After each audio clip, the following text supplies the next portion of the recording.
अस्सलाम वालेकुम स्टूडेंट्स। आज हम टेंथ क्लास की केमिस्ट्री का फर्स्ट चैप्टर केमिकल इक्विलिब्रियम उसको कंप्लीट पढ़ेंगे। मैंने एक ही वीडियो में पूरा चैप्टर करवा दिया है। आप चाहे इसको टॉपिक वाइज देख लें, चाहे एक साथ ही पूरा चैप्टर देख लें। और वैसे मैंने हर टॉपिक का टाइम भी जो है वो मेंशन कर दिया है डिस्क्रिप्शन में। अगर आप किसी एक टॉपिक को देखना चाहते हैं, जैसे for example law of math section देखना चाहते हैं, या केसी की इंपॉर्टेंस वाले पॉइंट देखना चाहते हैं डायरेक्शन वाले, तो फिर उस चीज़ के लिए आपको डिस्क्रिप्शन के अंदर टाइम मिल जाएगा। आप वहाँ क्लिक करेंगे तो आप डायरेक्ट वीडियो में उस टॉपिक पर पहुँच जाएंगे। और ये पूरा चैप्टर मैंने करवा दिया है। इसके बाद भी दूसरे चैप्टर्स भी इंशाल्लाह मैं करवाऊंगा, और मैथ और फिजिक्स के लेक्चर्स भी इसी चैनल पर अपलोड होंगे। तो जो दूसरी वीडियोस अपलोड होंगी उन चैप्टर्स को, उन टॉपिक्स को और सब्जेक्ट्स को पढ़ने के लिए आप मेरे इस चैनल को सब्सक्राइब कर सकते हैं। Reversible reaction and dynamic equilibrium आज जो है पहला टॉपिक हमारा इस चैप्टर का ये है। तो देखते हैं सबसे पहले कि रिवर्सिबल और इरिवर्सिबल रिएक्शंस क्या होते हैं। उनसे पहले दो डेफिनेशंस बुक में ऐड की हुई हैं, और एक अच्छी चीज़ ये मैंने ऐड कर दी है इस वीडियो में। वैसे मेरी पहले सारी वीडियोस में भी ये ऐड है कि जो चीज़ आपने बुक में से याद करनी होती है उसको मैं हाईलाइट कर देता हूँ, तो आपको इस चीज़ का डाउट नहीं रहता है कि क्या याद करना है क्या नहीं करना है। तो वो चीज़ मैंने यहाँ पर ऐड कर दी है। तो सबसे पहले आपको दो चीज़ों को पता होना चाहिए कि रिएक्टेंट्स क्या होते हैं और प्रोडक्ट्स क्या होते हैं, क्योंकि एक रिएक्शन के अंदर, ये जो एक केमिकल रिएक्शन है उसके अंदर ये बहुत इंपॉर्टेंट टर्म्स हैं। तो वो दो चीज़ें जो आपस में कंबाइन होती हैं, मिलती हैं, रिएक्ट करती हैं, उनको रिएक्टेंट्स कहते हैं। और उनके मिलने में या उनके रिएक्ट करने में, उनके जुड़ने के नतीजे में एज रिजल्ट जो चीज़ बनती है उसको हम प्रोडक्ट कहते हैं। जैसे एग्जाम्पल के तौर पर यहाँ हाइड्रोजन और ऑक्सीजन रिएक्टेंट्स हैं, क्योंकि ये मिल रहे हैं, रिएक्ट कर रहे हैं, और इनके मिलने से जो चीज़ बन रही है वो पानी यानी H2O है, इसलिए वो प्रोडक्ट है। तो ये आपने ऊपर डेफिनेशंस जो है वो मैंने बता दी हैं, ये आपने याद कर लेनी है। मैं रीड कर देता हूँ। In a chemical reaction the substances that combine are called the reactants and the new substances formed are called the products. जो रिएक्ट करते हैं, जो कंबाइन करते हैं, वो होते हैं रिएक्टेंट्स, और जो रिजल्ट के तौर पर नई चीज़ बनती है वो होती है प्रोडक्ट। इसके आगे वो कहते हैं most of the reaction in which products do not recombine, यानी कि जिनमें प्रोडक्ट्स दोबारा से कंबाइन होकर रिएक्टेंट्स नहीं बनाते हैं उनको कहते हैं इरिवर्सिबल रिएक्शन। और यानी कि ऐसे रिएक्शन जिनमें जस्ट ये दो चीज़ें मिली और ये बन गई, बस रिएक्शन पूरा हो गया, ख़त्म। इसके अलावा एक और पॉसिबिलिटी भी है, वो हम आगे देखेंगे। वो उन वाले रिएक्शंस को रिवर्सिबल रिएक्शंस कहते हैं। अभी हम इरिवर्सिबल रिएक्शन की बात कर रहे हैं, और फिर हम इन इरिवर्सिबल रिएक्शन को कंप्लीट मानते हैं, और ये कंप्लीट होते भी हैं, और इनको हम सिंगल एरो से शो करते हैं रिएक्टेंट्स और प्रोडक्ट्स के दरमियान। ये हो गए जी irreversible reaction. By the way यहाँ से लेके यहाँ तक ये शॉर्ट क्वेश्चन है इरिवर्सिबल रिएक्शंस का, और इरिवर्सिबल रिएक्शन का टॉपिक सिर्फ यहीं पर आकर ख़त्म हो जाता है। इसके अलावा इरिवर्सिबल रिएक्शन का पूरे चैप्टर में कोई जिक्र नहीं है। असल ये चैप्टर है रिवर्सिबल रिएक्शन के ऊपर। तो अब देखते हैं कि रिवर्सिबल रिएक्शन क्या होता है। द रिएक्शन या reactions in which the products can recombine to form reactants are called the reversible reactions. ऐसे रिएक्शंस जिनमें जो रिएक्टेंट्स है वो तो प्रोडक्ट्स बनाते ही बनाते हैं हर रिएक्शन में, पर कुछ रिएक्शन ऐसे होते हैं जिनमें प्रोडक्ट्स दोबारा से खुद रिकम्बाइन होते हैं या डिकम्पोज होते हैं, और वो दोबारा से, अभी क्या होता है कंबाइन होना, डिकम्पोज होना, मैंने आगे डिटेल में बताया है, बट ये समझे कि प्रोडक्ट्स दोबारा से रिएक्टेंट्स बना देते हैं। यानी कि पहले तो रिएक्टेंट्स प्रोडक्ट बनाते हैं हर रिएक्शन में, पर जब प्रोडक्ट्स दोबारा से रिएक्टेंट्स में कन्वर्ट होना शुरू हो जाए, इसका मतलब है वो रिवर्सिबल रिएक्शन है। उसमें रिवर्स वाला रिएक्शन भी हो रहा है, एक फॉरवर्ड रिएक्शन होता है, एक रिवर्स रिएक्शन होता है। इन दोनों को मैंने आगे डिटेल में बताया है। ये दोनों रिएक्शंस के बारे में हमने 4-4, 5-5 पॉइंट्स रीड करने हैं। ओके, तो ये वाले जो रिएक्शंस हैं ये कंप्लीट नहीं होते हैं। क्यों कंप्लीट नहीं होते हैं उसके रीज़न भी आगे देखेंगे। ये 2-3 शॉर्ट क्वेश्चन है इसी लाइन के ऊपर के, कौन से रिएक्शन कंप्लीट नहीं होते हैं, क्यों कंप्लीट नहीं होते हैं, और इस तरह के 2-3 शॉर्ट क्वेश्चन हैं। टेस्ट योरसेल्फ में भी है और एक्सरसाइज में भी है। They are represented by the double arrow. ये डबल एरो है, इस तरह से इसको रिप्रेजेंट किया जाता है। ये वाला साइन होता है रिएक्टेंट्स और प्रोडक्ट्स के दरमियान रिवर्सिबल रिएक्शंस में। वैसे इसको इस तरह से भी लिखते हैं, ये मैंने लिखा हुआ है ना, दोनों तरीके ठीक हैं, यानी कि डबल एरो है ये। और फिर ये रिएक्शंस हैं ये दोनों साइड से प्रोसीड किए जा सकते हैं, या दोनों तरीक़ों से। मतलब मैं इसको आगे समझाऊंगा कि ये रिएक्शन जो है ना, ये रिएक्शन ये फॉरवर्ड से भी शुरू हो सकता है कि पहले फॉरवर्ड रिएक्शन करा लो, उसके बाद रिवर्स शुरू हो जाएगा, या पहले आप प्रोडक्ट्स को कंबाइन करवा लो या प्रोडक्ट को डिकम्पोज कर लो, यानी कि पहले रिवर्स रिएक्शन करा लो, तो रिवर्स रिएक्शन के बाद फिर फॉरवर्ड वाला खुद ही शुरू हो जाएगा। इन दोनों को मैं आगे डिटेल में बताता हूँ, क्योंकि पहले मैं आपको फॉरवर्ड और रिवर्स समझाऊंगा, फिर अगली बातें समझ आना शुरू हो जाएंगी आपको। अब यहाँ पे क्या है, बस ये एक एमसीक्यूज़ के लिए याद रखिएगा आप कि जो आयोडीन है वो पर्पल कलर की होती है, और जो हाइड्रोजन आयोडाइड है यानी कि HI उसका कोई कलर नहीं होता है। ये मैंने एमसीक्यूज़ के लिए यहाँ पे आपको निशान लगवा दिया है। जो चीज़ें याद करनी है मैंने बताया है कि उनको मैं हाईलाइट कर दूंगा। उससे पहले आप कुछ रिएक्शंस की टाइप्स देख लें, क्योंकि दो यहाँ पे यूज़ हुए हैं, इनमें से एक रिएक्शन जो है वो सेकंड चैप्टर में यूज़ हुआ है, फिर आगे ऑर्गेनिक केमिस्ट्री के अंदर 3-4 किस्म के और रिएक्शंस भी हैं। तो मैंने उन सब को कंबाइन करके 4 से 5 जो मेन रिएक्शंस हैं वो यहाँ पर डिस्कस कर दिए हैं, ताकि आपको एक दफ़ा ये कॉन्सेप्ट क्लियर हो जाए कि रिएक्शंस की टाइप्स क्या होती हैं। क्योंकि ये हमारा चैप्टर ही केमिकल रिएक्शंस और इक्विलिब्रियम के ऊपर है, तो मैं केमिकल रिएक्शंस के ऊपर थोड़ी डिटेल में आपको बता देता हूँ। देखिए, एक होता है कम्बिनेशन रिएक्शन या उसको कहते हैं सिंथेसिस।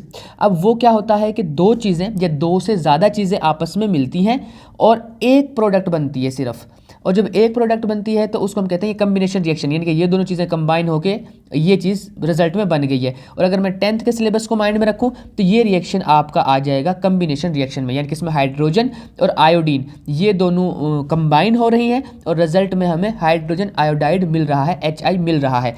इसके अलावा एक और रिएक्शन होता है, वो क्या है, वो है डीकम्पोजिशन रिएक्शन। अब उसमें क्या होता है कि उसमें कोई एक चीज़ होती है और वो ब्रेक हो जाती है दो या दो से ज़्यादा चीज़ों के अंदर। जैसे कि यहाँ पर इसी रिएक्शन को मैंने उल्ट करके लिखा है, क्योंकि 10th को मैं पढ़ा रहा हूँ तो 10th की ही रिएक्शंस को ज़्यादा यूज़ कर रहा हूँ मैं। तो ये मैंने जो येलो कलर से लिखे हैं 10th के रिएक्शंस हैं, ये आपको याद भी करने हैं आगे। तो अब देखें, जब इन दोनों ने मिल के ये चीज़ बनाई थी तो कई कंबाइन हुए थे, पर अब हाइड्रोजन आयोडाइड डिकम्पोज हुआ, एक ही चीज़ थी ना, हाइड्रोजन आयोडाइड HI, उसने खुद को तोड़ा या वो खुद ब्रेक हुआ, डिकम्पोज हुआ और उससे हाइड्रोजन और आयोडीन ये दो चीज़ें बन गई, तो इसको कहते हैं डीकम्पोजिशन रिएक्शन। ये दोनों रिएक्शंस इसी टॉपिक के अंदर आपको बताए हुए हैं। नेक्स्ट हमारे पास आता है 3rd नंबर पर सिंगल रिप्लेसमेंट रिएक्शन और डबल रिप्लेसमेंट रिएक्शन। दोनों को आप ऑर्गेनिक केमिस्ट्री में पढ़ोगे और इनको सब्स्टिट्यूशन रिएक्शंस भी कहते हैं बाय द वे। और ये अल्केन्स के लिए बहुत इंपॉर्टेंट किस्म के जो है ना वो हैं रिएक्शंस हैं, ये आप कह लो सैचुरेटेड कंपाउंड्स के लिए ये रिएक्शंस बहुत इंपॉर्टेंट हैं। जिसने 10th अभी शुरू की है उसको ये जो मैंने 2-3 वर्ड्स बोले हैं ये समझ नहीं आएंगे जब तक वो आगे तीसरा, चौथा, 5वां चैप्टर या फिर आप उसको कह लें कि ऑर्गेनिक केमिस्ट्री से रेलिवेंट जो चैप्टर्स हैं उनको नहीं पढ़ेगा।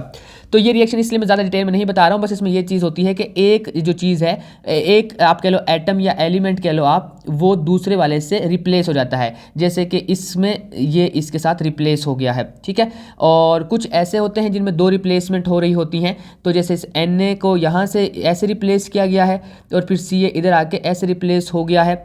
ये हमारे पास साथ इसके जो है ऑक्सीजन की रिप्लेसमेंट भी हुई है, तो हम इसको कहते हैं कि ये है डबल रिप्लेसमेंट रिएक्शन। अब ये जो है मैं डिटेल में नहीं पढ़ा रहा हूँ क्योंकि ये आपको हो सकता है अभी इतनी ज़्यादा समझ ना आए, क्योंकि आपने दूसरे वाले रिएक्शंस नहीं किए हुए हैं, दूसरे वाले चैप्टर्स यानी कि ऑर्गेनिक केमिस्ट्री के रिएक्शंस नहीं किए हुए हैं। नेक्स्ट हमारे पास जो आता है वो है कंबस्टन रिएक्शन। अब वो क्या है, ये जो कोई भी चीज़ जलती है उसमें रिएक्शन होता है, पहले तो कोई ना कोई यहाँ पर फ्यूल होगा। जैसे यहाँ पर मीथेन है CH4, ये CH4 वही है जो बेसिकली हमारे घरों में आ रही होती है। वैसे घरों में डिफरेंट हो सकती है आपके पास, अगर आपने सिलेंडर भरवाया हुआ तो उसमें LPG होती है, लिक्विफाइड पेट्रोलियम गैस, ठीक है। उसके अंदर प्रोपेन और ब्यूटेन होती हैं। अब प्रोपेन और ब्यूटेन भी बेसिकली ऑर्गेनिक केमिस्ट्री में पढ़ते हैं आप, तो इसलिए उनको भी अगर आपको समझ आती है तो ठीक है, नहीं आती तो आप ऑर्गेनिक केमिस्ट्री के लेक्चर्स का वेट करें, जैसे ही वो आएंगे तो आपकी सारी बातें समझ आना शुरू हो जाएंगी। खैर, ये कोई ना कोई फ्यूल होता है यहाँ पे और ये ऑक्सीजन की प्रेजेंस में होता है रिएक्शन, यानी कि जो कंबस्टन रिएक्शन है, अगर आप उसको ऑक्सीजन की सप्लाई नहीं देते हैं तो रिएक्शन पॉसिबल ही नहीं होगा। ओके, तो फिर जब ये दोनों चीज़ें आपस में यानी कि ये चीज़ जलती है, फ्यूल जलता है ऑक्सीजन की प्रेजेंस में, तो 2-3 चीज़ें बनती हैं, एक तो पानी बनता है, एक कार्बन डाइऑक्साइड बनता है और हीट एनर्जी रिलीज होती है। तो ये तो हो गया कंबस्टन रिएक्शन, ये भी आप ऑर्गेनिक केमिस्ट्री में डिटेल में पढ़ोगे। नेक्स्ट है न्यूट्रलाइजेशन रिएक्शन, ये आप एसिड और बेस वाले चैप्टर में पढ़ोगे और ये बड़ा इंपॉर्टेंट रिएक्शन भी है न्यूट्रलाइजेशन रिएक्शन। इसमें होता यह है कि एक एसिड होता है, एक बेस होती है, वो रिएक्ट करते हैं, पानी बनता है और सॉल्ट बनता है एक, ठीक है। जो येलो कलर से मैंने लिखा है ये वो रिएक्शन है जो आपको याद करना है, आपकी बुक में डिस्कस हुआ है ज़्यादा डिटेल। हर दफ़ा मोस्टली जितनी भी टेक्स्ट बुक्स हैं उनमें ये रिएक्शन सबसे ज़्यादा दिया होता है इस एग्जाम्पल के तौर पर न्यूट्रलाइजेशन रिएक्शन की। उसमें क्या होता है कि NHCl होता है, इसको NaOH सोडियम हाइड्रोक्साइड है, ये जो है वो HCl जो है ये एक एसिड है, NaOH जो है ये एक बेस है। तो जब हाइड्रोक्लोरिक एसिड यानी जो HCl है इसको NaOH सोडियम हाइड्रोक्साइड से रिएक्ट करवाएंगे तो हमारे पास एक NaCl यानी कि जो टेबल साल्ट है वो बनेगा, जो घरों में नमक इस्तेमाल होता है ये वो वाला NaCl बनेगा और प्लस पानी, ठीक है। तो इसमें हमेशा ऐसा होता है कि एक एसिड और बेस रिएक्ट करते हैं, पानी बनता है और साथ में एक कोई ना कोई सॉल्ट बनता है। ये तो हो गए हमारे पास रिएक्शन। इसी तरह से एक रिएक्शन की टाइप और थी जो आपने 9th क्लास में पढ़ी थी, रिडॉक्स रिएक्शन। जिसमें क्या था, ऑक्सीडेशन और रिडक्शन होती थी। तो ये मैंने सिंपल आपको थोड़ा आइडिया दे दिया है केमिकल रिएक्शंस का। अब यहाँ पर इन इक्विलिब्रियम की बात करने से पहले आपको फॉरवर्ड और रिवर्स रिएक्शन का पता होना चाहिए, इसलिए मैं पहले वो समझा रहा हूँ आपको। फॉरवर्ड रिएक्शन वो होता है जिसके अंदर जो रिएक्टेंट्स हैं वो रिएक्ट करते हैं और प्रोडक्ट बनाते हैं। जैसे कि एग्जांपल में हम पहले भी कर चुके हैं, कंबाइन होते हैं ये ऐसे। अच्छा, इसको कॉम्बिनेशन रिएक्शन ना भी बोलें तो भी ठीक है, क्योंकि इसमें एक से ज़्यादा प्रोडक्ट्स बन सकती हैं। लेकिन पॉइंट ये है कि ये वाली चीज़ें जो रिएक्टेंट्स हैं वो कंबाइन होंगी और प्रोडक्ट बनेगा।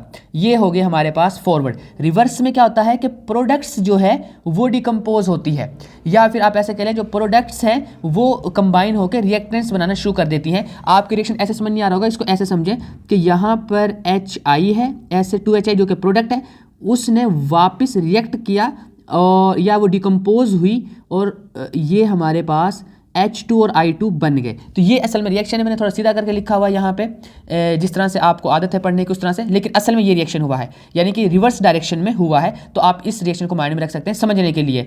अब ये क्या है कि ये लेफ्ट टू राइट हो रहा होता है। ये देखेंगे H और I दोनों मिलकर जो प्रोडक्ट बनाते हैं वो इस तरह से रिएक्शन हो रहा है।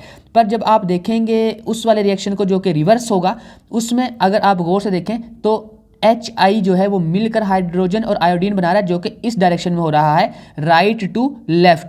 तो ये हमारे पास 2 पॉइंट हो गए। थर्ड पॉइंट ये है कि स्टार्टिंग में फॉरवर्ड रिएक्शन बहुत तेज़ हो रहा होता है और स्टार्टिंग में जो रिवर्स रिएक्शन है वो ना होने के बराबर होता है।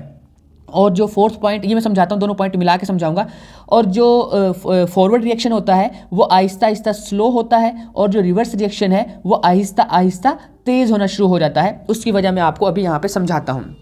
आप गौर से देखें कि जब हमारे पास स्टार्टिंग में ये दोनों रिएक्शन यहाँ लिखे भी हुए हैं, ये वाले, जब स्टार्टिंग के अंदर हमारे पास हाइड्रोजन होगी और आयोडीन होगी, हम रिएक्शन करवाना शुरू करेंगे तो इनकी अमाउंट बहुत ज़्यादा होगी, इसकी अमाउंट भी काफ़ी ज़्यादा होगी और इसकी अमाउंट भी काफ़ी ज़्यादा होगी।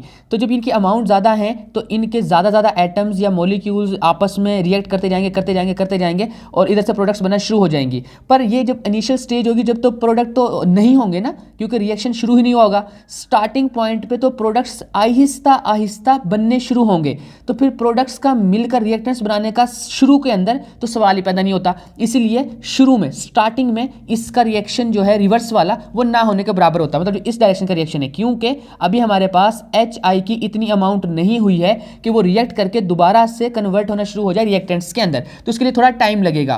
पर उसी टाइम पर आप देखें जी इनकी अमाउंट काफ़ी ज़्यादा थी, तो ये कुछ कन्वर्ट होना शुरू हो गए रिएक्टेंट्स जो है प्रोडक्ट्स के अंदर। तो फिर इनकी अमाउंट थोड़ी कम होना शुरू हो जाएगी, थोड़ी इनकी अमाउंट कम होना शुरू होगी। और जब इनकी अमाउंट कम होना शुरू होगी तो इनका जो रिएक्शन का रेट है वो भी स्लो हो जाएगा। वैसे रिएक्शन का रेट और जो कंसंट्रेशन या एक्टिव मैस है, इसका रिलेशन हम लॉ ऑफ मैस एक्शन में आगे पढ़ेंगे, बेफिक्र रहें, वो और भी आपको अच्छे से समझ आ जाएगा। पर यहां मैं ये समझा रहा हूं कि अगर इनकी अमाउंट कम होती जा रही है तो इनका रिएक्शन का रेट भी कम होता जाएगा, सिंपल। तो इसका मतलब है कि फॉरवर्ड रिएक्शन का रेट कम होता जाएगा। पर दूसरी तरफ जब आप देखेंगे कि ये जो HI है इसकी अमाउंट तो बढ़ती जा रही है। जब इसकी अमाउंट ज़्यादा होती जाएगी तो जो फिर रिवर्स रिएक्शन का रेट होगा इस डायरेक्शन में वो भी बढ़ता जाएगा आहिस्ता आहिस्ता। ठीक है, तो इसका मतलब ये हो गया कि स्टार्टिंग में फॉरवर्ड रिएक्शन बहुत तेज था, फिर वो स्लो होना शुरू हो गया, और स्टार्टिंग के अंदर रिवर्स रिएक्शन ना होने का बराबर था और फिर वो आहिस्ता आहिस्ता तेज होना शुरू हो गया। ये 2 पॉइंट हो गए। अब हम आते हैं इक्विलिब्रियम के ऊपर। अब हमें समझ आएगा, इसको पहले ग्राफ की हेल्प से भी समझ, अच्छा चल ग्राफ बाद में, पहले आपको 2 डेफिनेशंस आपको पता होनी चाहिए। देखें, when the rate of forward reaction is same as the rate of reverse reaction the composition of the mixture remains constant, और उसको हम कहते हैं केमिकल इक्विलिब्रियम स्टेट। यानी कि जब रेट ऑफ फॉरवर्ड रिएक्शन और रेट ऑफ रिवर्स रिएक्शन बराबर हो जाएंगे तो जो कंपोजिशन ऑफ मिक्सचर है, जितने रिएक्टेंट्स है वो चेंज नहीं होंगे, जितने प्रोडक्ट्स है वो चेंज नहीं होंगे। इसकी वजह मैं आगे बताता हूं। डायनामिक वाला भी इसी के साथ कर लेते हैं, दोनों पॉइंट को एक साथ में कवर कराता हूं। अब डायनामिक इक्विलिब्रियम क्या होती है? When a reaction does not stop, जब एक रिएक्शन रुकता नहीं है, only the rates of forward reaction and reverse reaction become equal to each other. सिर्फ क्या होता है, फॉरवर्ड और रिवर्स रिएक्शन एक दूसरे के बराबर हो जाता है रेट में, उनका रेट इक्वल हो जाता है, but take place in opposite direction. ये तो हमें पता है कि जो फॉरवर्ड होता है वो लेफ्ट टू राइट हो रहा होता है और जो रिवर्स है वो राइट टू लेफ्ट हो रहा होता है। बाय द वे ये केमिकल इक्वेशन के अंदर है, ये जब हम केमिकल इक्वेशन लिखेंगे रिएक्शन की, वैसे अगर किसी फ्लास्क के अंदर है तो वो तो रिएक्शन अप डाउन भी हो सकता है, ऊपर नीचे मॉलिक्यूल्स भी हो सकते हैं, तो उनके लिए डायरेक्शन नहीं है। इस डायरेक्शन को आपने केमिकल इक्वेशन के लिए रखना है। ओके, तो फिर this is called the dynamic equilibrium. ये डायनामिक इक्विलिब्रियम हो गया जब रेट ऑफ फॉरवर्ड रिएक्शन बराबर हो गया रेट ऑफ रिवर्स रिएक्शन के। और ये जो रिएक्शन है स्टॉप नहीं होता है, ये चलता रहता है, कंटिन्यू रहता है, इसमें कोई चीज़ रुकती नहीं है। लगता है ऐसे ही कि रुका हुआ रिएक्शन, क्योंकि कोई खास चेंजेस नहीं आ रही हैं। जितने रिएक्टेंट्स होंगे ना, ये R फॉर रिएक्टेंट्स, मिलके इसने प्रोडक्ट्स बनानी है, प्रोडक्ट्स ने दोबारा से कंबाइन होना है, रिएक्टेंट्स बना देने हैं। अब मैं एग्जांपल के लिए आपको समझा रहा हूँ। लेट कर लेते हैं कि जब हमारा शुरू में तकरीबन हमारे पास 100 थे रिएक्टेंट्स, 0 थे प्रोडक्ट्स, फिर ये आहिस्ता आहिस्ता आहिस्ता आहिस्ता कम होना शुरू हुए, ये आ गए 80 पर, और इधर हमारे पास कहीं 20 बन गए प्रोडक्ट्स, और जब ये और कम हुए तो 60 हो गया ये, और 40 इधर प्रोडक्ट बन गए। अब क्या हुआ कि इनके अंदर रेट बराबर हो गया, तो अब इनकी अमाउंट यही रहेगी, ये चेंज नहीं होगी। मीन्स के हमारे पास ये हमेशा 60 ही रहेगा और ये हमेशा 40 ही रहेगा। उसकी वजह क्या है? क्योंकि लेट कर लेते हैं, अगर 10 इधर से इधर जाएंगे, कन्वर्ट होंगे प्रोडक्ट्स में, तो फ़ौरन से 10 वापस भी जो है कन्वर्ट हो जाएंगे रिएक्टेंट्स के अंदर। तो इनका रेट सेम है ना कन्वर्ट होने के एक दूसरे के अंदर, इस वजह से इनकी अमाउंट चेंज नहीं होगी। इसका मतलब है जो कंपोजिशन है रिएक्शन की, ये इधर 60 इधर 40 प्रोडक्ट की जो अमाउंट है ये हमेशा सेम रहेगी। मैं एक चीज़ बड़ी इंपॉर्टेंट है यहाँ पर रिपीट कर देता हूँ, इसके ऊपर शॉर्ट क्वेश्चन भी है, तो आपने ये चीज़ हमेशा याद रखनी है कि इक्विलिब्रियम स्टेट के अंदर rate of forward reaction, rate of reverse reaction, ये दोनों बराबर होते हैं, और ये कोई कंडीशन नहीं है, ये कंडीशन ठीक है कि rate of forward reaction is equal हो गया रेट ऑफ रिवर्स रिएक्शन के, पर ये कंडीशन कहीं नहीं है कि दोनों की अमाउंट बराबर होंगी। ऐसा नहीं है कि इधर भी 50 हो गए, कोई भी यूनिट ले लेते हैं अमाउंट के, और इधर भी 50 हो गए, तब इक्विलिब्रियम एस्टेब्लिश होगा। ये यहाँ जब 100 होंगे और यहाँ जब 100 होंगे तब, यानी कि अमाउंट या कंसंट्रेशन बोल लें आप इसको, ज़्यादा अच्छा वर्ड है, कंसंट्रेशन बराबर होने की कोई कंडीशन नहीं है। कंडीशन किस चीज़ की है कि रेट ऑफ रिएक्शन बराबर हो जाए। अब रेट ऑफ रिएक्शन 3 तरह से हम आगे पढ़ेंगे भी उसको, तो कभी कभी तो ऐसा होता है कि तकरीबन सारे रिएक्टेंट्स प्रोडक्ट्स में कन्वर्ट हो चुके होते हैं, तब जाके इक्विलिब्रियम एस्टेब्लिश हो रहा होता है। कभी कभी ऐसा होता है कि स्टार्टिंग में ही हो जाता है, मतलब ये कंडीशन हो सकती है कि इधर 90 हो, अभी इधर 10 हो, इक्विलिब्रियम एस्टेब्लिश हो गया, या इसके ऑपोजिट इधर 10 हो गए, रिएक्टेंट्स की कंसंट्रेशन 10 हो गई है, प्रोडक्ट्स 90 बन चुके हैं, फिर रेट बराबर हुए हैं और फिर रिएक्शन जो है वो इक्विलिब्रियम की स्टेट में चला गया है। तो इसका मतलब ये है कि अमाउंट बराबर होने का कोई कॉन्सेप्ट नहीं होता है इक्विलिब्रियम स्टेट के अंदर। बस किस चीज़ का कॉन्सेप्ट होता है? रेट ऑफ रिएक्शन का, रेट ऑफ फॉरवर्ड रिएक्शन का और रेट ऑफ रिवर्स रिएक्शन का। Bye the way, rate of reaction के ऊपर हम अभी लॉ ऑफ मास एक्शन पढ़ेंगे, वो इस चैप्टर का सबसे इंपॉर्टेंट लॉन्ग क्वेश्चन भी है। अब हमारे पास एक और टाइप होती है इक्विलिब्रियम की, वो ये होती है when reaction ceases to proceed, जब रिएक्शन हो नहीं होता, स्टॉप हो जाता है। ये समझे आप सिंपल वर्ड में। डायनामिक में था रिएक्शन हो रहा होता, डायनामिक्स आपने वैसे एक चैप्टर भी पढ़ा हुआ है काइनेमेटिक्स और डायनामिक्स, ये 9th में दूसरा तीसरा फिजिक्स में चैप्टर था, सारा मोशन से डील करता था। इसका मतलब है कि इसमें रिएक्शन हो रहा है, कुछ हो रहा है, मोशन हो रही है, ऐसा नहीं है कि स्टॉप हो गया है। इसी तरह से आप फिजिक्स में अभी पढ़ोगे, इलेक्ट्रोस्टैटिक्स चैप्टर है एक हमारा,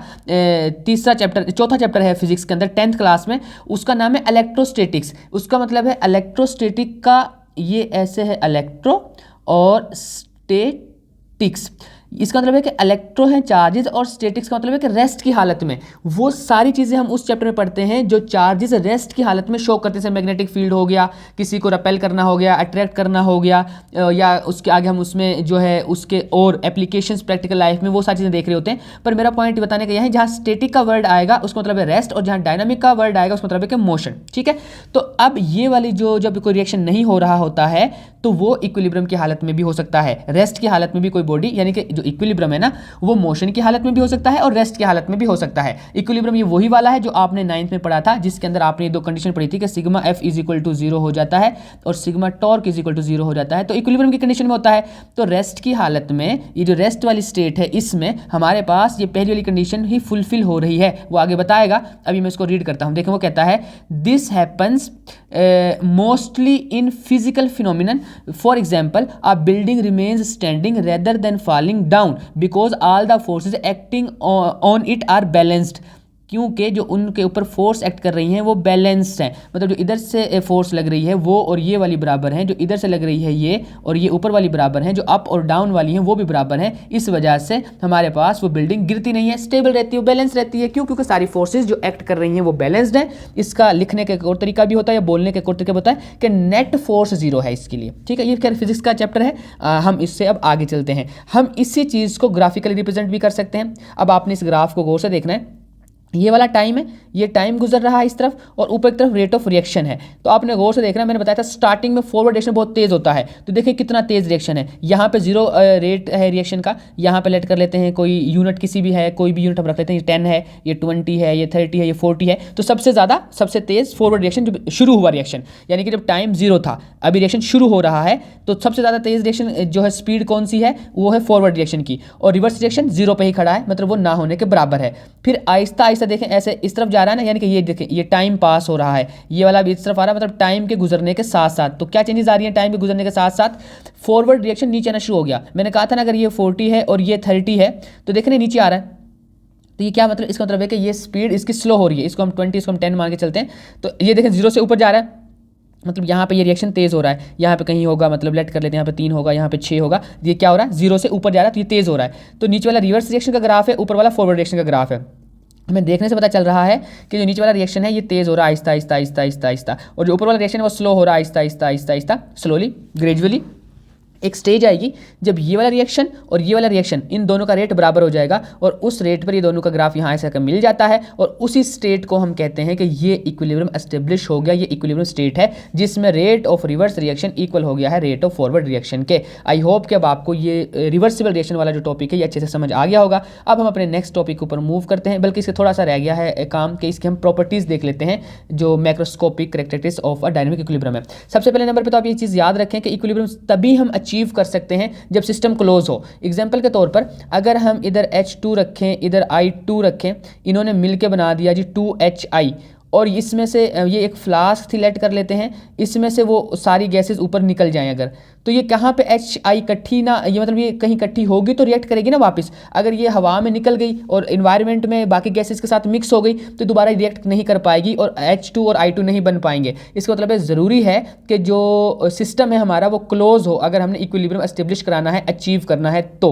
नेक्स्ट वाला पॉइंट है कि इक्विलिब्रियम जो स्टेट है उसमें रिएक्शन स्टॉप नहीं होता, ये हम पहले भी डिस्कस कर चुके हैं। सिर्फ फॉरवर्ड और रिवर्स रिएक्शन बराबर होते हैं और ऑपोजिट डायरेक्शन में हो रहे होते हैं। सेकंड पॉइंट हो गया। थर्ड पॉइंट ये है कि इक्विलिब्रियम स्टेट के अंदर अमाउंट यानी जो concentration of reactants and products हैं वो चेंज नहीं होती है। मैंने बताया था कि बराबर होने का कॉन्सेप्ट नहीं है, पर जब इक्विलिब्रियम एस्टेब्लिश हो गया, चाहे ये 90 थे रिएक्टेंट्स और प्रोडक्ट्स 10 थे, तो अब ये यही रहेंगे, चेंज नहीं होंगे। या इसके ऑपोजिट, ये रिएक्टेंट्स 10 थे, प्रोडक्ट्स 90 हो गए थे, अभी भी ये चेंज नहीं होंगे क्योंकि रेट बराबर हो गया है कन्वर्ट होने का। ठीक है, इसी के लिए हम वो भी कहा था, हमने एक वर्ड बोला था, रिएक्शन मिक्सचर रिमेन्स सेम या कांस्टेंट, वो चेंज नहीं होता है। और उसके बाद वो कहते हैं कि फिजिकल प्रॉपर्टीज भी ऑलमोस्ट सेम रहती हैं, उनमें भी चेंजेस नहीं आती है। कब? जब इक्विलिब्रियम स्टेट में रिएक्शन पहुंच जाता है। और फिजिकल प्रॉपर्टी में जैसे प्रॉपर्टीज में क्या चीज़ें, जैसे कलर और डेंसिटी वगैरह।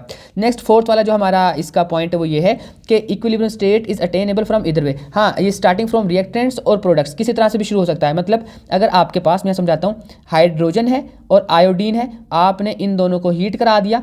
अच्छा, ये जो सिंबल बना होता है ना, इसको हीट का सिंबल कहते हैं। ठीक है, यानी कि इनको हीट कराया है और 2HI बन गया, और फिर बाद में 2HI ने वापस ये बनाना शुरू कर दिए। एक तो ये रिएक्शन ऐसे भी आपके पास हो सकता है, इक्विलिब्रियम जो है अटेन हो सकता है। एक और भी हो सकता है कि आपके पास हाइड्रोजन आयोडाइड था, ये था आपके पास, आपने इसको हीट कर दिया। जब आपने इसको हीट किया तो H2 बना और I2 बना, और जब इनकी कुछ अमाउंट बन गई, कुछ मतलब ये कन्वर्ट हो गई, तो फिर इन्होंने वापस से ये बनाना शुरू कर दिया। इसका मतलब है आप चाहे प्रोडक्ट से शुरू करवा लो रिएक्शन को, चाहे रिएक्टेंट से शुरू करवा लो, फॉरवर्ड वाला पहले करवा लो, रिवर्स वाला पहले करवा लो, तो इक्विलिब्रियम एस्टेब्लिश हो जाता है। इसमें कोई बड़ी बात नहीं है। लास्ट वाला पॉइंट है कि अगर आप जो इक्विलिब्रियम स्टेट है उसको डिस्टर्ब कर सकते हैं, किस तरह से, जो गिवन कंडीशंस है ना, उनको अगर चेंज कर देते हैं आप, तो अगर कंडीशन कुछ चेंज कर दिया आपने, लाइक आपने कंसंट्रेशन को चेंज कर दिया, या आपने प्रेशर चेंज कर दिया, या टेम्परेचर चेंज कर दिया, तो इक्विलिब्रियम स्टेट आपकी डिस्टर्ब हो जाएगी। और अगर आपने दोबारा उस स्टेट में आना है तो जो चीज़ आपने चेंज की थी उसको दोबारा से हटा दें। लेट कर लेते हैं, अगर आपने अमाउंट 10 यूनिट अमाउंट आपने प्रोडक्ट में ऐड करा दी थी खुद से, या रिएक्टेंट्स में ऐड करा दी थी खुद से, तो रिएक्शन खराब हो गया था, इक्विलिब्रियम खराब हो गया था। अब वो 10 आप दोबारा से निकाल लें तो वो दोबारा आपका इक्विलिब्रियम की हालत में आ जाएगा रिएक्शन। अब हमारे पास नेक्स्ट जो important, most important long question of this chapter, law of mass action.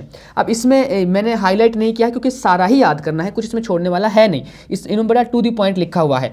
तो गोल्डबर्ग और वेग ने 1869 के अंदर इस जो है लॉ को आगे फॉरवर्ड यानी कि आगे पेश किया, ये कह लो आप, अकॉर्डिंग टू दिस लॉ। अब इस कानून के मुताबिक जो चीज़ें हैं इंपॉर्टेंट वो देखें। Rate at which a substance reacts is directly directly proportion to its active mass. Active mass क्या, तो मैं आगे बताता हूँ। And the rate of a reaction is directly proportion to the product of active masses of reacting substances. ये दो बातें कर रहा है यहाँ पे। पहले आगे वाली लाइन, फिर मैं इसको समझाता हूँ, थोड़ा सिंप्लीफाई करके बताता हूँ। Generally an active mass is considered the molar concentration. ये क्या होती है, मोलर कंसंट्रेशन होती है। एक्टिव मैस बोल लो, मोलर कंसंट्रेशन बोल लो, दोनों बातें ठीक है। शो कैसे करते हैं केमिकल रिएक्शन के लिए, जब लिखना है हमने, जब केसी वगैरह लिखेंगे आगे हम पढ़ेंगे, तो उसके लिए उसको स्क्वायर ब्रैकेट से शो करते हैं, ठीक है। और उसके यूनिट क्या होते हैं, मोल पर डेसीमीटर क्यूब। अब मैं आपको एक चीज़ बताता हूँ, लेट कर लेते हैं, इस रिएक्शन को हम लेके चलते हैं। इसमें अगर एक सब्सटेंस हो, यानी कि ए हो, और वो मिल के ऐसे बी बना दे, लो जी बी बन गया, तो अब हमने सिर्फ ए का रेट निकालना है कि ए की जो रिएक्ट करने की स्पीड है वो कितनी है। तो हम कहेंगे जो ए के रिएक्ट करने की जो स्पीड है, या आप कह लें कि ऐसे बोल लें कि reacting rate of A directly proportion है किसके, ए के एक्टिव मैस के या मोलर कंसंट्रेशन के, जिसको स्क्वायर ब्रैकेट में शो करते हैं। इतनी सी बात है। तो आपने इसको याद रखना है कि जो ए है ना, ए किया था यहाँ पे कोई एक सब्सटेंस था जो रिएक्ट कर रहा था, उसका रेट डायरेक्टली प्रोपोर्शन है उसके एक्टिव मैस के। अगर एक्टिव मैस ज़्यादा होगा तो उसका रेट भी ज़्यादा होगा, अगर एक्टिव मैस कम होगा तो उसका रिएक्ट करने का रेट भी कम होगा। तो ये हमारे पास आ जाता है जी एक कॉन्सेप्ट। उसके बाद नेक्स्ट वाला देख लेते हैं, वो क्या है। यहाँ पे अगर रिएक्ट करने वाली चीज़ें एक से ज़्यादा हैं, एग्जांपल के तौर पर मैं यहाँ पे अब यही रिएक्शन दोबारा कंसिडर करते हैं। जैसे कि यहाँ पे हमारे पास ए और बी रिएक्ट कर रहे थे, उन्होंने सी और डी बनाया, तो हम इन दोनों की बात कर लेते हैं। इन दोनों के अंदर आप लिखोगे ये रेट ऑफ रिएक्शन है हमारे पास, रेट ऑफ रिएक्शन, और वो कौन सा वाला है, ये फॉरवर्ड है, ठीक है। क्यों, क्योंकि ये हमारे पास ये दोनों चीज़ें हैं, लेफ़्ट टू राइट है, ये मिलकर उस चीज़ को आगे वाले उसको बना रहे हैं, तो ये हमारे पास फॉरवर्ड रिएक्शन है। अब फॉरवर्ड रिएक्शन का जो रेट है वो डायरेक्टली प्रोपोर्शन होगा प्रोडक्ट। अच्छा, प्रोडक्ट का मतलब ये है कि दो चीज़ें हैं, दोनों के दरमियान यहाँ पे कोई साइन नहीं आएगा, इस जगह पर दोनों मल्टीप्लाई हो रहे हैं, क्योंकि दो ब्रैकेट के दरमियान कोई साइन ना हो तो वो मल्टीप्लाई हो रहे होते हैं। और प्रोडक्ट किनका, रिएक्टिंग सब्सटेंसेस की मोलर कंसंट्रेशन या एक्टिव मैस का। तो रिएक्टिंग सब्सटेंस ए और बी थे, उन दोनों की मोलर कंसंट्रेशन का प्रोडक्ट, ये जी, ये एक रिएक्शन का रेट है, ये फॉरवर्ड। अगर रिवर्स की बात करते तो इनकी जगह पे सी और डी आ जाता, वो डायरेक्टली प्रोपोर्शन है उनके एक्टिव मैस के प्रोडक्ट के। आई होप कि आपको स्टेटमेंट समझ आ गई होगी। मैं लास्ट टाइम एक दफ़ा और आपको इसको सिंपल वर्ड्स में एक्सप्लेन कर देता हूँ।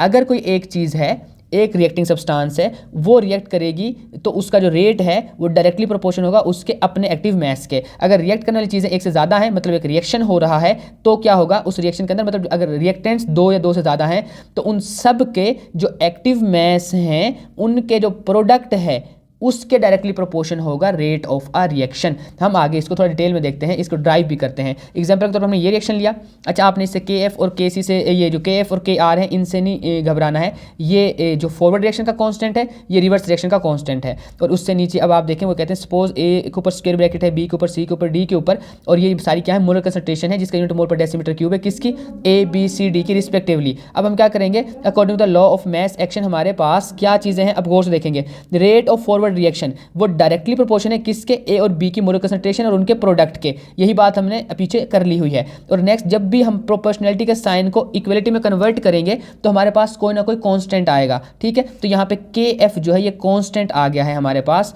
और ये हमारे पास रेट ऑफ फॉरवर्ड रिएक्शन आ गया है। सिमिलरली बिल्कुल इसी तरह से जब हम रेट ऑफ रिवर्स रिएक्शन की बात करेंगे तो उसमें सी और डी की बात करेंगे हम, क्योंकि रिवर्स रिएक्शन में हमारे पास रिवर्स इस तरह से होता है कि ये दोनों मिलते हैं और इन चीज़ों को बनाते हैं। तो रिवर्स में रिएक्ट करने वाली चीज़ें सी और डी हैं, इसलिए हम इसको लेके चलेंगे, यहाँ पे थे हम जी, यहाँ पे हम इसको लेके चलेंगे कि सी और डी की मोलर कंसंट्रेशन के प्रोडक्ट के डायरेक्टली प्रोपोर्शन हो गया हमारा रेट ऑफ रिवर्स रिएक्शन। इसी वाले साइन को खत्म करके इक्वल का साइन लगाया है हमने, तो के आर एक प्रोपोर्शनलिटी कॉन्स्टेंट आ गया। उसको उसने नीचे बताया भी है कि K F and K R are the proportionality constant called the specific rate constant, इनको कहते हैं स्पेसिफिक रेट कांस्टेंट, फॉरवर्ड का के एफ और रिवर्स का के आर। अब हमारे पास अभी हम पढ़ रहे थे कि जो इक्विलिब्रियम स्टेट होती है उसमें रेट ऑफ फॉरवर्ड रिएक्शन बराबर हो जाता है रेट ऑफ रिवर्स रिएक्शन के। हमने उसी कंडीशन को रख लेना है। अब हमारे पास दो इक्वेशन मान के चल लेते हैं हम, आपने इसको माइंड में रख लेना है। ये देखें, एक ये वाली इक्वेशन है जिसमें rate of forward reaction discuss हुआ है, एक ये वाली इक्वेशन है जिसमें rate of reverse reaction discuss हुआ है। जब फॉरवर्ड और रिवर्स रिएक्शन का रेट बराबर हो जाएंगे तो ये वाली जो चीज़ें हैं ये भी आपस में बराबर हो जाएंगी, जाहिर सी बात है। तो हमने उनको इक्वल रख लिया यहाँ पे, ये इक्वल हो गया हमारे पास। अब हमें के एफ और के आर निकालना है, उसकी वजह मैं बताता हूँ क्यों, क्योंकि वो के एफ और के आर जो है के सी के इक्वल होता है, इसीलिए हमने के एफ जो है वो इधर ही रहने दिया और जो के आर है उसको हमने इधर लाकर डिवाइड करवा दिया यहाँ पर। तो हमारे पास के एफ और के आर हो गया। ए बी जो है इनको हम इधर ले जाकर डिवाइड करवा देंगे प्रोडक्ट्स के नीचे। तो हमारे पास ये एक जो है कह लें आपके एक्सप्रेशन बन गया है, के एफ डिवाइड बाई के आर इज इक्वल टू सी और डी जो है वो ऊपर है मोलर कंसंट्रेशन उनकी, और उनका प्रोडक्ट हो रहा है उनको मल्टीप्लिकेशन भी बोल सकते हैं आप, और डिवाइड में रिएक्टेंट्स आ गए हमारे पास। वैसे आप इसको याद रखने के लिए ऐसे भी कह सकते हैं कि जो प्रोडक्ट्स होते हैं वो ऊपर आते हैं, ये बात आगे बुक में लिखी भी हुई है ऐसे, और जो रिएक्टेंट्स हैं वो हम नीचे लिखते हैं। और उनको लिखते किस तरह से हैं, उनकी मोलर कंसंट्रेशन या एक्टिव मास यानी कि स्क्वायर ब्रैकेट के अंदर। और अगर दो चीज़ें हैं तो दो ब्रैकेट लग जाएंगी ऊपर, अगर दो चीज़ें हैं शुरू में या रिएक्टेंट्स दो हैं तो नीचे दो ब्रैकेट लग जाएंगी। इस तरह से हम इनको लिखते हैं। और फिर जब ये के एफ और के आर है इनकी जगह पे हम जब के सी की वैल्यू पुट करेंगे तो हमारे पास ये आ जाएगा एक के सी एक्सप्रेशन। और ये हमने आगे कुछ क्वेश्चन में लिखना भी है, कुछ एग्जाम्पल्स में लिखना है। इसको कहते हैं K C is called the equilibrium constant, और इसको ऐसे रिप्रेजेंट किया जाता है। और इसका हमारे पास ये एक किस्म की वो बन गया एक्सप्रेशन, इसका कैसे हमने किसी भी रिएक्शन का केसी लिखना है। अब इसमें ये चीज़ आपने याद रखनी है, law of mass action describe the relationship between active masses of the reactants and the rate of reaction. हमारे पास असल में जो लॉ ऑफ मास एक्शन बताता है वो बताता ये है कि जो रिएक्टेंट्स हैं उनका रेट एक्टिव मास के डायरेक्टली प्रोपोर्शन होता है। अब नेक्स्ट हमारे पास इसी रिएक्शन को हम अगर देखें और उसमें हमारे पास कुछ मोल्स ऐड हो जाएं, मींस कि अभी हमने देखा कि ये जो रिएक्शन है इसके ये यहाँ पे जो तो हमारा ये वाला रिएक्शन, इसके शुरू में यहाँ पे कोई 1 2 3 नहीं लिखा हुआ था। अब हमारे पास ऐसे रिएक्शन होते हैं जिनमें यहाँ पे 1 2 3 आता है, तो उनके लिए थोड़ा सा इसको चेंज किया है। ये देखें हमने इसके शुरू में स्मॉल ए, स्मॉल बी, स्मॉल सी और स्मॉल डी ऐड किया है, ये इनके मोल्स हैं।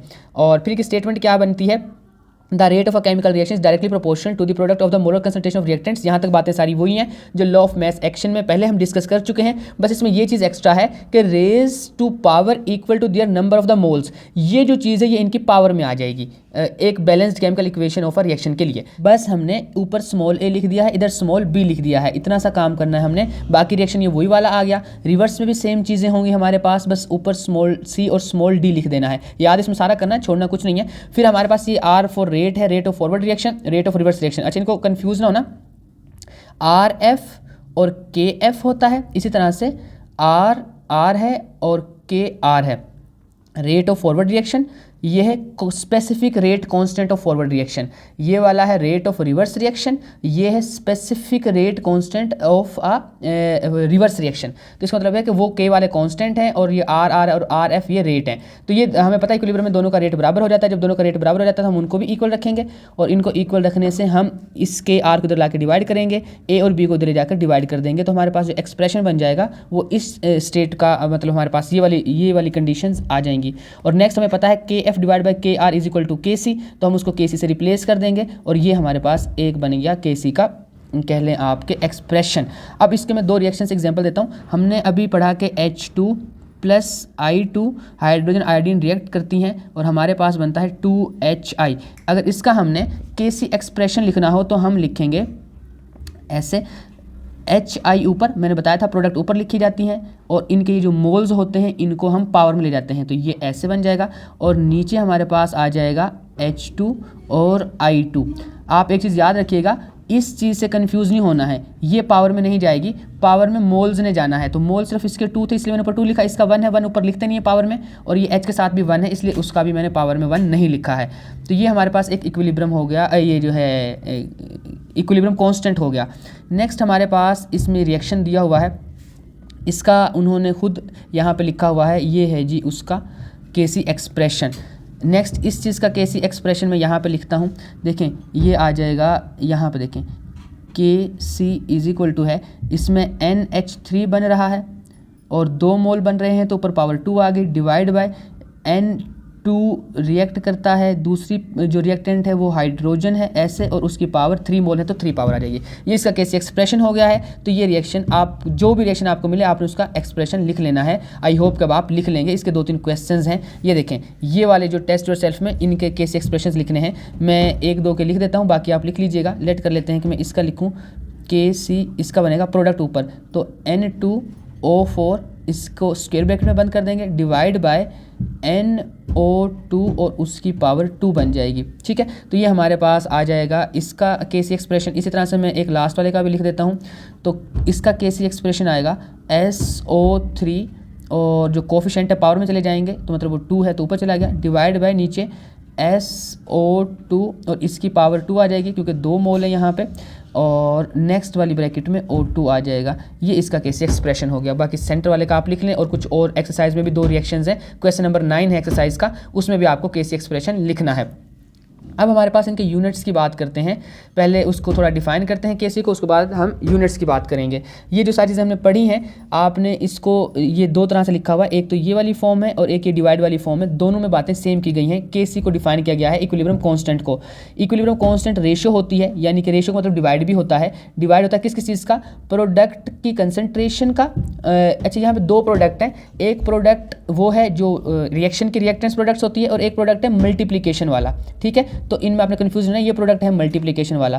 Product of concentration of products raised to the power of coefficient to the product of concentration to the reactants raised to the power of the coefficient as X. अच्छा, इसमें इससे समझे आप, इस वाले नीचे वाले जो रिएक्शन है इससे, प्रोडक्ट यानी कि multiplication of concentration of products, जो प्रोडक्ट्स हैं उनकी कंसंट्रेशन की आपने मल्टीप्लिकेशन लेनी है, और जो उनके कोफिशिएंट है वो पावर में लिख देने हैं। डिवाइड बाय क्या है, आपने प्रोडक्ट यानी कि मल्टीप्लिकेशन लेनी है कंसंट्रेशन ऑफ रिएक्टेंट्स, रिएक्टेंट्स की कंसंट्रेशन का प्रोडक्ट। 2 रिएक्टेंट होंगे ना, उनकी प्रोडक्ट ले लेंगे हम, और उनके भी जो कोफिशिएंट्स हैं उनको आपने पावर में लिख देना है। ये सिंपल सी बात है, आपने इसमें कन्फ्यूज़ नहीं होना। वैसे इसको याद करना पड़ेगा, थोड़ा बार बार प्रोडक्ट का वर्ड आता है तो कन्फ्यूज़ हो जाते हैं। सिंपल सी बात ये है कि अगर 2 प्रोडक्ट हैं तो उन दोनों प्रोडक्ट की, लेट कर लेते हैं यहाँ पे A था, या हम उस तरह से ले लेते हैं, उसी रिएक्शन को ले लेते हैं कि यहाँ पे C था, यहाँ पे D था। इन दोनों के प्रोडक्ट यहाँ पे, यानी कि ये वाला साइन प्रोडक्ट है, ये क्या है, product of molar concentration of products raise to the power of coefficient. ये इतनी सी बात है। डिवाइड बाय जो रिएक्टेंट्स हैं A और B, उनकी मोलर कंसंट्रेशन का ऐसे प्रोडक्ट, और उनकी जो कोफिशिएंट है उनकी पावर में लिख दिए जाएंगे। ये बात कर रहा है, इस तरह से लिखते हैं केसी को। ये आपने याद कर लेना है। और उसके बाद हम इसके यूनिट्स की बात करते हैं। एक बड़ा इंपॉर्टेंट एमसीक्यूज है, वो यहाँ पे मैंने हाईलाइट कर दिया, वो देख लीजिएगा कि वैल्यू जो केसी होती है ना, वो सिर्फ और सिर्फ टेम्परेचर पर डिपेंड करती है, उसका कोई लेना देना नहीं होता। इनिशियल जो वो है कंसंट्रेशन है प्रोडक्ट्स और रिएक्टेंट्स की, तो केसी ओनली डिपेंड्स ऑन टेम्परेचर। तो अब नेक्स्ट हमारे पास अब यूनिट्स की बात करेंगे हम। तो आपने जहाँ पर बिना केसी में यहाँ पे कहीं पे, यहाँ जगह मैं यहाँ लिखता हूँ, देखें इसका रिएक्शन का केसी निकालते हैं। कौन सा रिएक्शन था हमारे पास, H2 + I2, और ये हमारे पास बनाता था 2HI। सबसे पहले तो हमने केसी एक्सप्रेशन लिखना है, फिर उसके बाद यूनिट्स लिखने हैं हमने। तो हमारे पास HI ऊपर इसकी पावर 2 बन जाएगी। ठीक है, नीचे डिवाइड में हमारे पास एक दफ़ा H2 आ जाएगा, उसकी मोलर कंसंट्रेशन, उसका फिर आगे I2 उसकी मोलर कंसंट्रेशन। आपने हर ब्रैकेट के अंदर मोल पर डेसीमीटर क्यूब लिख देना है, क्योंकि मोलर कंसंट्रेशन का यूनिट है ये। ऐसे हर ब्रैकेट के अंदर मोल पर डेसीमीटर क्यूब, पावर जो थी पहले वही लिखनी है, पावर चेंज नहीं करेंगे। अब यहाँ पर भी आ जाएगा मोल पर डेसीमीटर क्यूब, और नीचे 2 दफ़ा लिखी हुई है मोलर कंसंट्रेशन, मतलब 2 स्क्वायर ब्रैकेट लगे हुए हैं, तो हम 2 दफ़ा मोल पर डेसीमीटर क्यूब लिख देंगे। अब हम देखें 2 ऊपर मोल पर डेसीमीटर क्यूब है, 2 नीचे हैं, तो ये सारे इससे हो जाएंगे कैंसिल। तो इसका कोई यूनिट नहीं है इसका, तो हम लिखेंगे नो यूनिट। अब कुछ रिएक्शन का यूनिट होता है, कुछ का नहीं होता है। एक चीज़ याद रखिएगा कि अगर आपने रिएक्शन देख के पता करना है कि किसका यूनिट है और किसका नहीं है, तो उसको बड़ा आसान तरीका मैं बताता हूँ आपको अभी। देखें, अगर आपने ये देखना है कि इस रिएक्शन के यूनिट होंगे कि नहीं, तो आप देखें उनके कोफिशिएंट कितने हैं। अगर तो रिएक्टेंट्स के कोफिशिएंट्स और प्रोडक्ट्स के कोफिशिएंट बराबर हैं तो उसका कोई यूनिट नहीं होगा, और अगर बराबर नहीं है तो उसके यूनिट्स होंगे। एग्जाम्पल के तौर पर इसमें रिएक्शन में देखते हैं, यहाँ पे H का 1 था, I का 1 था, 2 मिलके 2 बने हमारे लेफ्ट साइड पे रिएक्टेंट्स के कोफिशिएंट्स, या मोल्स भी बोल सकते हैं आप इनको, और 2 ही बने प्रोडक्ट के। तो ये 2 और 2 बराबर हैं, इसलिए इसका कोई यूनिट नहीं था। इससे ऊपर वाला अगर रिएक्शन देखते हैं हम, तो उसमें क्या था कि नाइट्रोजन के साथ यहाँ पे 1 था, प्लस 3 इसके थे, तो टोटल 4 हुए, और प्रोडक्ट में कितने हैं, वो 2 हैं, तो ये बराबर नहीं है, इसलिए इसके यूनिट्स होंगे। तो इसके यूनिट्स फाइंड करते हैं। सिर्फ ये 2 रिएक्शन है जिनके यूनिट्स फाइंड करने का बोला है इस पूरे चैप्टर के अंदर, बाकी आपको किसी के भी यूनिट्स फाइंड करने आने चाहिए। तो सबसे पहले इसका केसी एक्सप्रेशन लिखना है, ये लिख दिया। प्रोडक्ट हमेशा ऊपर आती है, ये प्रोडक्ट लिखी मैंने NH3 जो कि अमोनिया था। वैसे इसको याद रखनी, रिएक्शन हाइब्रिड प्रोसेस है और हाइब्रिड प्रोसेस के जरिए अमोनिया तैयार करनी है। ये बड़ा इंपॉर्टेंट रिएक्शन है, आगे हम पढ़ेंगे 10th क्लास के केमिस्ट्री के लास्ट वाले चैप्टर के अंदर, जब हमने प्रिपरेशन करनी है उनकी जो है वो हमारे पास सोडियम कार्बोनेट सोल्वेज प्रोसेस के अंदर हम इसको पढ़ेंगे।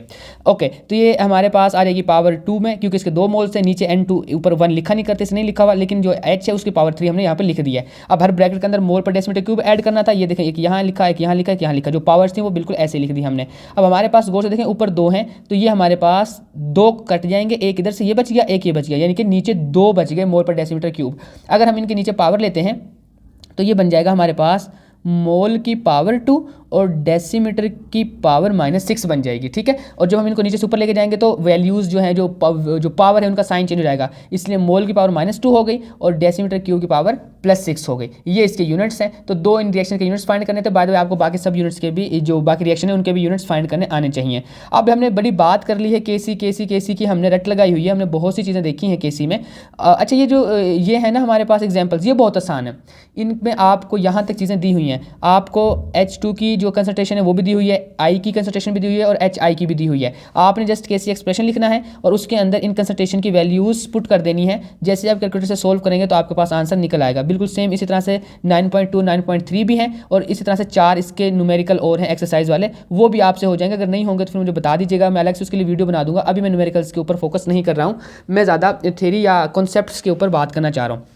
अब हम जब से केसी यानी कि इक्विलिब्रियम कांस्टेंट पढ़ रहे हैं तो आखिर क्यों पढ़ते हैं हम, ये इसकी इंपॉर्टेंस क्या है अब वो देखते हैं। अगर हमें केसी की जो वैल्यू है, न्यूमेरिक वैल्यू मतलब जो नंबर है उसका पता चल जाए हमें, तो हम उससे 2 चीज़ें पता कर सकते हैं। क्या? फर्स्ट तो डायरेक्शन का हम पता लगा सकते हैं, दूसरा एक्सटेंट ऑफ अ रिएक्शन का पता लगा सकते हैं। यानी कि डायरेक्शन ऑफ रिएक्शन पता चल सकती है हमें और एक्सटेंट ऑफ अ रिएक्शन हम प्रिडिक्ट कर सकते हैं इस न्यूमेरिकल वैल्यू की बेस के ऊपर। दोनों को बारी बारी से देखते हैं कि कैसे हम प्रिडिक्ट कर सकते हैं। अब पहले तो डायरेक्शन प्रिडिक्ट करने का देख लेते हैं हम। तो direction of a reaction at a particular moment can be predicted by inserting the concentration of the reactants and products at that particular moment in the equilibrium expression. हम एक इक्विलिब्रियम एक्सप्रेशन लेंगे, उसके अंदर एक खास मौके के ऊपर इन सब की कंसंट्रेशन को मेजर करके, एक्सपेरिमेंट होगा ये प्रॉपर, उसमें मेजर करना प्रैक्टिकली, और फिर वैल्यूज को हम पुट कर देंगे तो हमारे पास कोई ना कोई आंसर मिल जाएगा। ये इक्विलिब्रियम की स्टेट में था, जो केसी होती है ना, जब भी केसी मतलब इक्विलिब्रियम कांस्टेंट, तो इक्विलिब्रियम की स्टेट में इसकी वैल्यू ये थी। उसने फिर जो है ना बुक उनमें उन्होंने अलग से सैंपल्स लिए हैं रिएक्शन मिक्सचर में से, जब वो इक्विलिब्रियम की स्टेट में नहीं था। जब इक्विलिब्रियम की स्टेट में नहीं था तो वैल्यूज ये थी और ये थी, ठीक है। उनको जो है केसी एक्सप्रेशन में पुट किया गया है तो हमारे पास 8 आंसर आया है। अब इससे हम क्या प्रेडिक्ट कर सकते हैं वो मैं भी आपको बताऊंगा। उससे पहले एक चीज़ का जो है वो डिफरेंस समझ लें कि एक होता है केसी और एक होता है क्यूसी। केसी हमें तब मिलता है जब रिएक्शन जो है वो इक्विलिब्रियम की स्टेट में हो, और जो क्यूसी है वो हमें तब मिलता है जब इक्विलिब्रियम की स्टेट ना हो, रिएक्शन किसी और स्टेट में हो, या तो स्टार्टिंग में हो, एंडिंग में हो, मतलब इक्विलिब्रियम स्टेट नहीं है, किसी खास टाइम पर हमने सैंपल्स लिए, कंसंट्रेशंस ली, मतलब रिएक्टेंट्स और प्रोडक्ट्स की, उनकी इस तरह से रिएक्शन में जो है वैल्यूज पुट कर दी और हमारे पास जो आंसर आ गया वो क्यूसी है। यानी कि अगर इक्विलिब्रियम की स्टेट में हम रिएक्शन में से सैंपल्स निकाल रहे हैं तो केसी, और अगर किसी खास टाइम पर निकाल रहे हैं तो क्यूसी। ये हमारे पास आ गया। अब हम इन दोनों का क्यूसी और केसी का कंपैरिजन करते हैं तो हमें रिएक्शन की डायरेक्शन पता चल जाती है। देखो कह रहे यहाँ पे देखें, हमने वो एक कंपैरिजन किया उन्होंने, वो कहते हैं न्यूमेरिकल वैल्यू जो क्यूसी है वो 8 निकला, केसी 57 पहले से हमने वो एक्सपेरिमेंटली निकाला हुआ है। इसका मतलब है कि इक्विलिब्रियम की स्टेट में नहीं है। अगर क्यूसी और केसी बराबर हो तो इक्विलिब्रियम होता है। It requires more concentration of products. ये कॉन्सेप्ट बड़ा मतलब थोड़ा ट्रिकी है, इसको मैं समझाता हूँ। यहाँ से आगे ये 3 पॉइंट उसने दिए हुए हैं, वो वाला उसी पॉइंट के अंदर जो है कवर हो जाएगा। अब गौर से आपने देखना है, हमने इन वाली चीज़ों के अंदर जस्ट क्यूसी देखना है, बस ये देखना है क्यूसी छोटा है या बड़ा है, इतनी बातें देखनी है हमने बस। केसी को टोटली इग्नोर करना है डायरेक्शन के टाइम पर। अब हमारे पास जो क्यूसी है, चाहे क्यूसी हो चाहे केसी हो, हम लिखते हमेशा प्रोडक्ट्स को ऊपर है और रिएक्टेंट्स को नीचे हैं। ये मैं आपको कॉन्सेप्ट बता रहा हूँ। अगर आपको ये आ जाता है तो आप समझ लें कि आपके जो हैं इससे रेलिवेंट सारे क्वेश्चंस हो जाएंगे। तो ये हमारे पास रिएक्टेंट्स की कंसंट्रेशन है। अब यहाँ पे एक कॉन्सेप्ट है, गौर से सुनिएगा। अगर ऊपर वाली ये जो न्यूमरेटर है, अगर इसकी अमाउंट ज़्यादा होगी तो क्यूसी ज़्यादा होगा, याद रखिएगा। और अगर इनकी रिएक्टेंट्स की अमाउंट ज़्यादा होगी तो क्यूसी छोटा होगा, वैल्यू छोटी होगी। इसका मतलब ये है कि आप ये जहन में रख लें, अपने माइंड में बिठा लें कि क्यूसी का डायरेक्टली लिंक्ड है किनके साथ, प्रोडक्ट की कंसंट्रेशन के साथ। प्रोडक्ट ज़्यादा तो क्यूसी ज़्यादा, प्रोडक्ट कम तो क्यूसी कम। अब अपना फर्स्ट वाला जो है ना पॉइंट देखें, उसमें बात हो रही है कि क्यूसी की वैल्यू छोटी है। इसका मतलब है क्यूसी कम है, यानी कि क्यूसी की वैल्यू छोटी है किससे, केसी से, मतलब प्रोडक्ट्स कम है। ये बात समझ आती है ना। अगर प्रोडक्ट्स कम होंगे, मैं यहाँ पे एक रिएक्शन अगर लिखूँ यहाँ पे नीचे, अब मेरी बात आपने गौर से सुनिए, ये रिएक्टेंट्स होते हैं, ऐसे ये कन्वर्ट होते हैं, इधर से प्रोडक्ट्स कन्वर्ट होते हैं, रिएक्टेंट्स बनते हैं, ठीक है। अब आपने गौर से सुनना है कि अगर रिएक्टेंट्स जो है, सॉरी प्रोडक्ट के लिए मैं पी लिखूंगा यहाँ पे, ये पी है। अब देखें, अगर हमारे पास क्यूसी की वैल्यू कम है, मतलब प्रोडक्ट्स कम है, तो हमें और प्रोडक्ट्स चाहिए इक्विलिब्रियम स्टेट में जाने के लिए। तो प्रोडक्ट्स और चाहिए तो रिएक्शन कैसे होगा कि रिएक्टेंट्स जो है वो मिलकर प्रोडक्ट्स बनाएंगे, तो रिएक्शन इस डायरेक्शन में होगा। तो इसका मतलब ये क्या हुआ, ये है एक फॉरवर्ड रिएक्शन। अगर क्यूसी की वैल्यू छोटी है पर यानी इसका मतलब ये हुआ कि प्रोडक्ट्स कम है, अब हमें प्रोडक्ट्स और चाहिए। प्रोडक्ट्स और कैसे हमें मिल सकते हैं, जब रिएक्टेंट्स रिएक्ट करेंगे और प्रोडक्ट बनाएंगे, और जब रिएक्टेंट्स रिएक्ट करते हैं प्रोडक्ट बनता है, वो फॉरवर्ड रिएक्शन होता है। इतनी सी बात है। तो अब सेकंड वाला पॉइंट वो होता है जिसमें क्यूसी की वैल्यू बड़ी होती है। ये सेकंड पॉइंट हो गया। क्यूसी की वैल्यू बड़ी होने का मतलब ये है कि उसमें प्रोडक्ट्स ज़्यादा हैं, ये मैं आपको पहले समझा चुका हूँ। ओके, अगर प्रोडक्ट्स ज़्यादा हैं तो इसका मतलब ये हुआ सिंपली कि हमें इक्विलिब्रियम में जाने के लिए, या फिर हमारे पास अब हमें रिएक्टेंट्स कम है, रिएक्टेंट्स और चाहिए। रिएक्टेंट्स कैसे बनेंगे, जब प्रोडक्ट्स दोबारा से डिकम्पोज होंगे या कंबाइन होकर रिएक्टेंट्स बनाना शुरू करेंगे, मतलब प्रोडक्ट्स मिलकर रिएक्टेंट्स बनाएंगे, और इस तरफ होगा रिएक्शन, राइट टू लेफ्ट होगा, और ये रिवर्स रिएक्शन होता है। आई होप कि आपको समझ आ गया होगा, मैंने प्रॉपर कॉन्सेप्ट समझाया है आपको। थर्ड पॉइंट ये है कि जब दोनों की वैल्यू ऑलमोस्ट इक्वल होती है या बराबर होती है बिल्कुल, तो वो इक्विलिब्रियम की स्टेट ही होती है। जब केसी और क्यूसी बराबर हो जाए तो मतलब इक्विलिब्रियम एस्टेब्लिश हो चुका है। ये तो होगी डायरेक्शन की बात। डायरेक्शन में दोबारा बता देता हूं, अगर क्यूसी छोटा है तो फॉरवर्ड रिएक्शन, क्यूसी बड़ा है तो रिवर्स रिएक्शन। क्यूसी और केसी बराबर हैं तो समझ लो हमारे पास इक्विलिब्रियम स्टेट ही है, और इनका मैंने कॉन्सेप्ट समझा दिया है। नेक्स्ट आते हैं कि हम किसी भी रिएक्शन की एक्सटेंट को कैसे जो है ना प्रिडिक्ट कर सकते हैं। हद कहते हैं इसको, कि किसी भी कोई रिएक्शन कितने हद तक हो चुका है वो बताना होता है हमने। इसके लिए हम पहले इसकी कुछ जो है थोड़ी एक्सप्लेनेशन देखते हैं। Numerical value of equilibrium coefficient predicts the extent of a reaction, ठीक है। It indicates to which extent reactants are converted into products. ये बताती है कि कितने रिएक्टेंट्स प्रोडक्ट्स में कन्वर्ट हो चुके हैं। In fact it measures how far a reaction proceed before establishing equilibrium state. और ये इसके अलावा कि कितना रिएक्शन और होगा जब वो इक्विलिब्रियम स्टेट एस्टेब्लिश होने से पहले कितना रिएक्शन और होगा। In general there are 3 possibilities, इसकी 3 पॉसिबिलिटीज हैं। फर्स्ट है large numerical value of KC. अब इसमें क्यूसी का तो जिक्र ही नहीं है, केसी का जिक्र है। मतलब केसी का मतलब ये है कि अमाउंट उसकी जो वैल्यू जो है वो छोटी बड़ी या मॉडरेट या एवरेज होगी, ठीक है। तो अब हमारे पास पहला ये है, मैं अभी बता चुका हूँ आपको कि जो केसी और क्यूसी दोनों की जब बात करेंगे हम, इनका डायरेक्टली लिंक होगा प्रोडक्ट्स के साथ। अगर केसी या क्यूसी बड़ा है तो प्रोडक्ट ज़्यादा है, केसी और क्यूसी कम है तो प्रोडक्ट्स कम है। अब लार्ज वैल्यू है किस चीज़ की, केसी की, इसका मतलब प्रोडक्ट काफ़ी ज़्यादा है। इसका मतलब ये हुआ कि जब, अब वैसे ये तीनों पॉइंट तब हमने लिए हैं जब इक्विलिब्रियम की स्टेट में है, पर हमने ये बताना है कि इक्विलिब्रियम स्टेट एस्टेब्लिश होने से पहले रिएक्शन काफ़ी हद तक हो चुका है, या शुरू में इक्विलिब्रियम एस्टेब्लिश हो गया था, या बहुत देर तक रिएक्शन चलता रहा था, लास्ट पर जाकर इक्विलिब्रियम एस्टेब्लिश हुआ है। ये बताना होता है इनमें, उसको कहते हैं एक्सटेंट ऑफ अ रिएक्शन। इसका मतलब यह है कि लार्ज वैल्यू ऑफ केसी है, यानी कि रिएक्शन में प्रोडक्ट्स ही प्रोडक्ट्स हैं। जब रिएक्शन में या रिएक्शन मिक्सचर के अंदर प्रोडक्ट्स ही प्रोडक्ट्स हैं, इसका मतलब है कि रिएक्शन बहुत देर से हो रहा था, सारे रिएक्टेंट्स ऑलमोस्ट प्रोडक्ट में कन्वर्ट हो चुके हैं, इसलिए प्रोडक्ट की अमाउंट ज़्यादा है। तो इसका मतलब ये हो गया कि ये जो रिएक्शन था ये काफ़ी हद तक कंप्लीट हो चुका, बहुत ज़्यादा हद तक कंप्लीट हो चुका था जब उसका जो है वो इक्विलिब्रियम एस्टेब्लिश हुआ। The large value of KC indicates the equilibrium position the reaction mixture consist almost the product, उसमें प्रोडक्ट्स ही प्रोडक्ट्स हैं ये शो करता है, और रिएक्टेंट्स ना होने के बराबर है। The reaction has almost gone to completion, तकरीबन कंप्लीशन की तरफ जा चुका था, मतलब कंप्लीट होने वाला था ही कि रेट बराबर हो गए और इक्विलिब्रियम एस्टेब्लिश हो गया। इस वजह से इसकी वैल्यू बहुत बड़ी है। और मैंने कहा था देखिए 10 के बाद 22 कितनी बड़ी वैल्यू है, यानी कि 22 0 साथ लगाएं, अगर इसको राउंड ऑफ करेंगे तो 21 0 और लगानी पड़ेंगी 22 के साथ, तो ये इतनी बड़ी वैल्यू बनती है हमारे पास। तो केसी की वैल्यू बहुत बड़ी है, मतलब प्रोडक्ट्स बहुत ज़्यादा हैं, और इसका मतलब ये है कि इक्विलिब्रियम एस्टेब्लिश होने से पहले बहुत ज़्यादा, मतलब ऑलमोस्ट सारे के सारे रिएक्टेंट्स प्रोडक्ट्स में कन्वर्ट हो गए थे।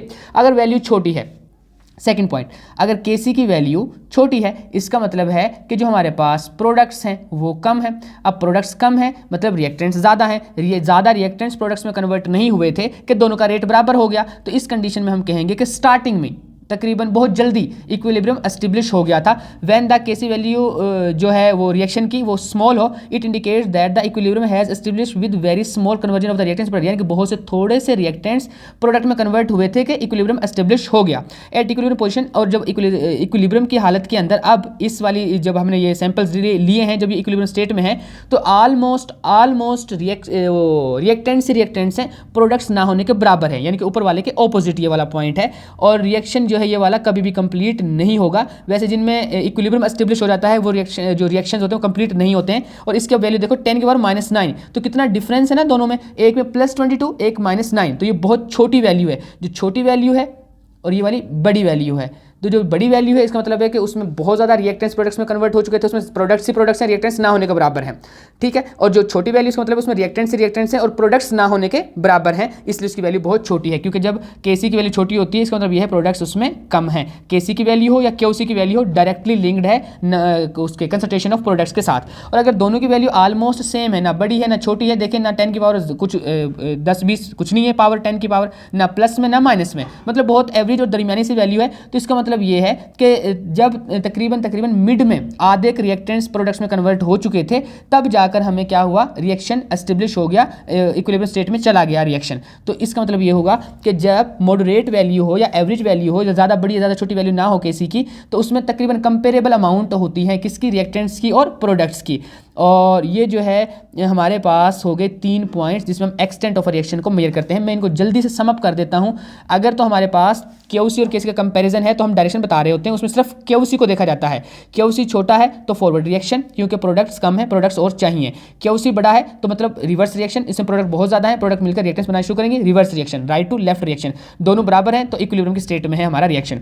Next, predicting the extent of reaction, इसका मतलब ये है कि किस हद तक रिएक्टेंस प्रोडक्ट्स में कन्वर्ट हो चुके हैं। अगर लार्ज वैल्यू है तो ज़्यादा मोस्टली ऑलमोस्ट सारे रिएक्टेंस प्रोडक्ट्स में कन्वर्ट हो चुके हैं, रिएक्शन मिक्सचर के अंदर प्रोडक्ट्स ही प्रोडक्ट्स हैं, रिएक्टेंस ना होने के बराबर हैं। और अगर छोटी वैल्यू है इसका मतलब यह है कि रिएक्टेंट्स बहुत कम प्रोडक्ट्स में कन्वर्ट हुए हैं और रिएक्शन मिक्सचर के अंदर ज़्यादा रिएक्टेंट मौजूद हैं, प्रोडक्ट ना होने के बराबर हैं। और अगर ना वैल्यू ज़्यादा बड़ी है ना छोटी है, इसका मतलब है कि दोनों के अमाउंट रिएक्टेंट्स की भी और प्रोडक्ट्स की भी ऑलमोस्ट बराबर है। आई होप कि आपकी वीडियो इन्फॉर्मेटिव लगी होगी। मैंने पूरा जो है ये चैप्टर करवा दिया है और नेक्स्ट चैप्टर की वीडियोज़ भी जल्दी अपलोड होंगी, उसके लिए आप चैनल को सब्सक्राइब करके बेल आइकन को प्रेस कर लीजिएगा।